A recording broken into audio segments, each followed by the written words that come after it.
kung hindi man ako magtagumpay sa mga plano ko, sana po kahit yung mga plano mo na lang.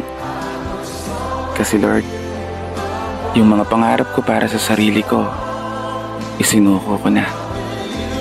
Pero yung mga pangarap ko para sa pamilya ko, inilalaban ko pa. Kaya sana tulungan mo po akong manalo. Ipinauubaya ko na po sa inyo ang lahat.